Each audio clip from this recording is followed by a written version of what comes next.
evening, YouTube. You guys are now watching another segment of the TheCaliEffect. Today, for a top 5 video, we're going to be going over the top 5 cards that are underrated inside of the Maximum Crisis set. Now, I'm only going to be going over the cards that are confirmed as of right now. Hopefully, we can get a spoiler list before Friday so I can do a full review of the entire set. And yes, it will be podcast so you guys can listen to my excellent voice the whole way through.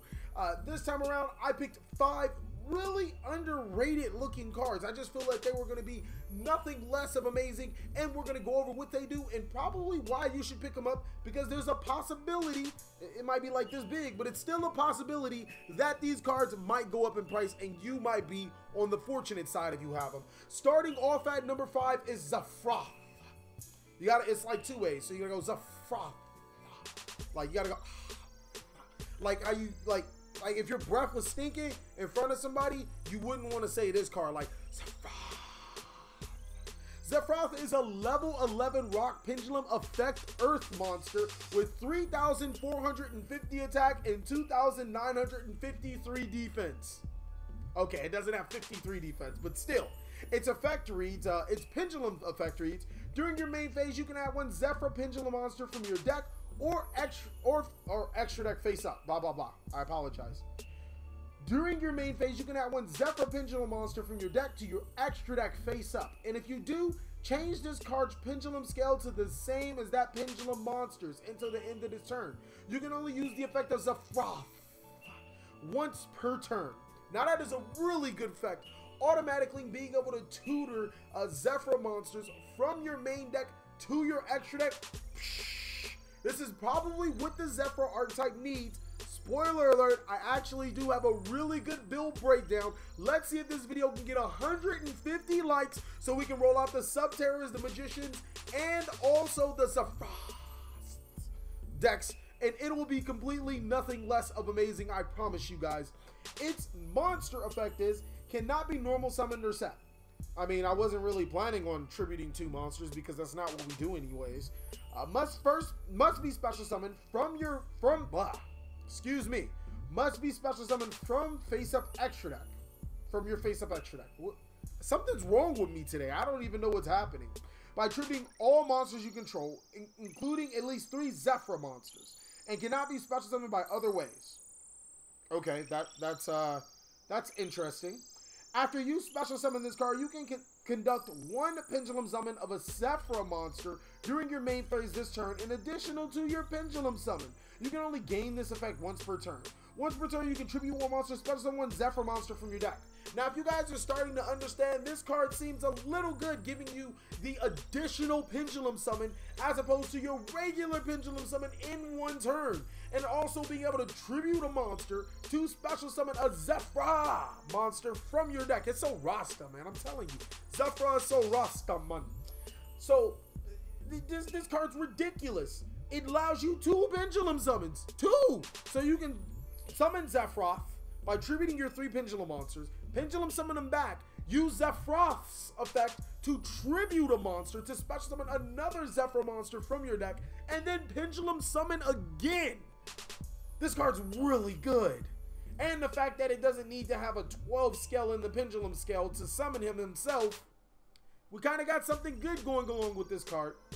The next card I want to talk about is a fairly interesting card inside of Fairytale Snow. Now, Fairytale Luna. Now, Fairytale Luna is a level 4 light monster, spellcaster with 1850 attack and 1000 defense. The biggest reason why I picked this card is because I love the Fairytale series. Now, I hate Cinderella, I hate Mulan, but I love Fairytale Snow and I love Fairytale Luna.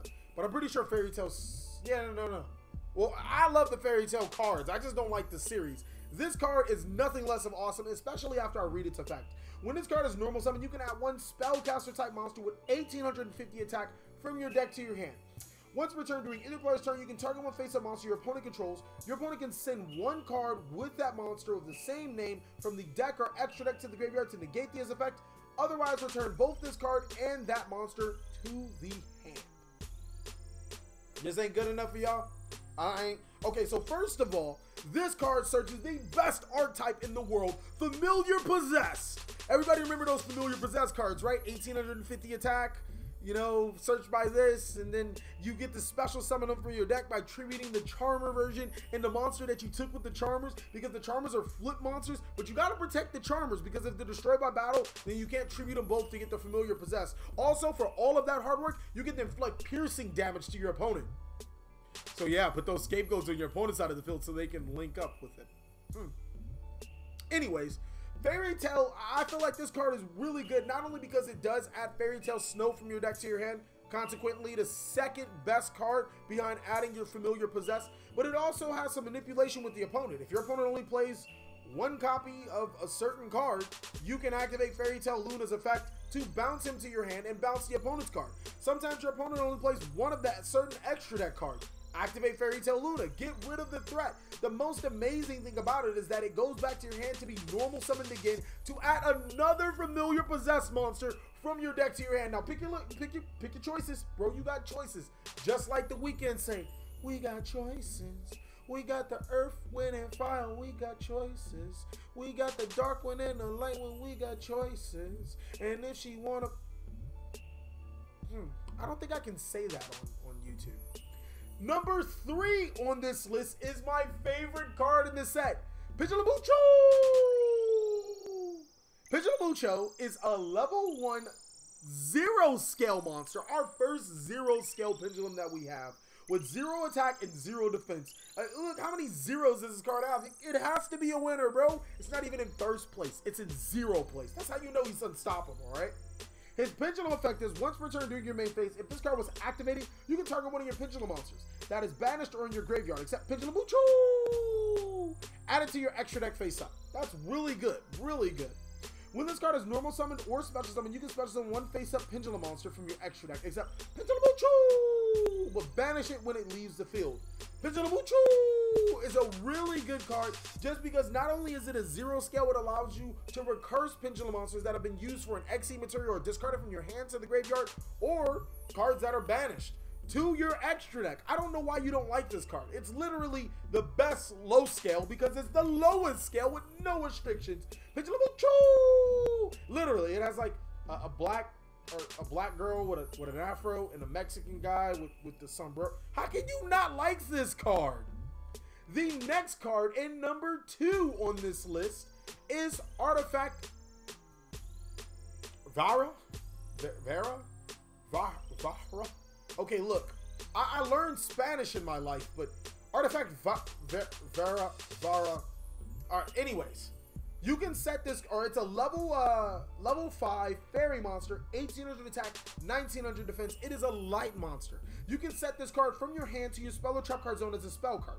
During your opponent's turn, if this set card in the spell and trap card zone is destroyed and sent to the graveyard, special summon it. If this card is special summoned during your opponent's turn, destroy all cards in your spell and trap card zone. When a monster your opponent controls declares a direct attack, you can special summon this card from your hand. So not only are artifacts like in full force with Artifact Vara, I'm just gonna call it Vara.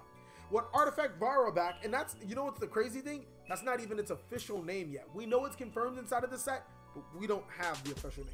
Your opponent declares an attack, you special summon this, you destroy your artifact moral tax and your sights, and apparently I guess your beagle tax too, because that means something, to special summon your artifacts. Now you can combine this with cards like Gear Town to get more effects from special summoning ancient gear monsters from your hand, deck, or graveyard to your side of the field. You can combine this with so many cards. I am just excited. But the most important thing, I'm gonna combo it with Dark Coffins to discard my opponent's hand. Yeah, I'm that guy. This with the Cookmaster, with the rank 4 cook guy. Look at the flickety wrist. We're about to play hat, all right? Also, with the new Tornado Dragon, which just so happens to be a worm out, artifacts just might be a complete archetype. Number 1 on this list is the best card in this set. If you don't have at least 17 copies of this card, you are not cool. If you go to locals for your sneak peek and you don't pull one, well, you might not be on the TheCaliEffect's list. Number 1 is Subterra Fiendus. Oh! So, about a couple weeks ago, Kamani actually messaged us or told us that we will be receiving a monster that is not a Subterra Nemesis or a Subterra Behemoth, but it is an unlikely foe, which doesn't make any sense because it's Subterra, so it's still pretty likely. As a matter of fact, I'm pretty sure the fact that it's not a Subterra Nemesis or Behemoth went over a lot of you guys' heads. Will come to help the Subterra archetype. This, hands down, is the best Subterra card we have available. And you guys will hear the other cards in my podcast, hopefully Friday. It is a level 1 spellcaster with 800 attack, 500 defense. Of course it is an earth monster because all the subbies are earthy. I call them subby terrors because I've been playing them for a long time, alright? I think subby terrors have been good since the Dark Illusion. Alright, I'm lying. Anyway, during either player's turn where your opponent activates a card or effect, you can send this card from your hand or field to the graveyard, then target one subby terror monster you control. Negate the activation, then change the targeted monster to face down defense position.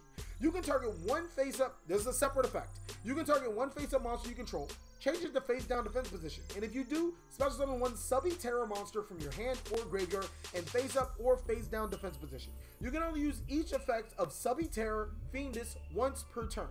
Now y'all just slacking on this card. So look, a lot of people are thinking, that doesn't, seems okay. So first of all, if I have a face-up Subterra on my side of the field, I can negate anything. Think about how many times you guys will be ghost ashed. Now think about subby terror fiendus. Yeah, starting to seem a lot better right now. Think about all of the dimensional barriers and all of the stuff your opponent will throw at you. Now think about subby terror fiendus. She's a beast. She's a beast. King subby terror fiendus. Or queen. She has boobs, right? All right, queen subby terror fiendus. The next thing is that you can flip one monster. It can also be herself, but it doesn't have to be herself. To face down defense position. To special summon a subby terror from your hand or graveyard? Now, a lot of people are thinking, dang, TheCaliEffect, that's all right. I mean, I only expect to use one of her effects. Now, here's where you guys have a lot of things messed up. There's this amazing card called Hidden City. And when it's activated, it gets to search, guess you know who, her.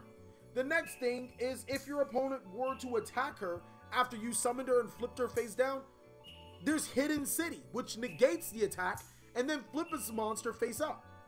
Now we have a card to not only abuse the fact that we can special summon Subterra monsters in face up or face down defense, we have the field spell card that can help us manipulate it. We also have cards like Book of Eclipse, Book of Moon, Book Your Life, book you into jail, book you into subscribing to this channel, book you into liking and sharing with your friends. This card is just nothing less of awesome, I'm telling you guys. Y'all sleeping on them subby terrors, bro. Thank you guys so much for watching another segment of the TheCaliEffect. I want to know you guys' top 5 cards in this set. Please tell me some confirmed goodness that you guys have. Most importantly, I want you guys to share this with your friends and everybody that plays Yu-Gi-Oh! You know, hell, share it to people that don't play Yu-Gi-Oh! They know they want to see this video anyways. Please like, comment, subscribe, but most of all, enjoy.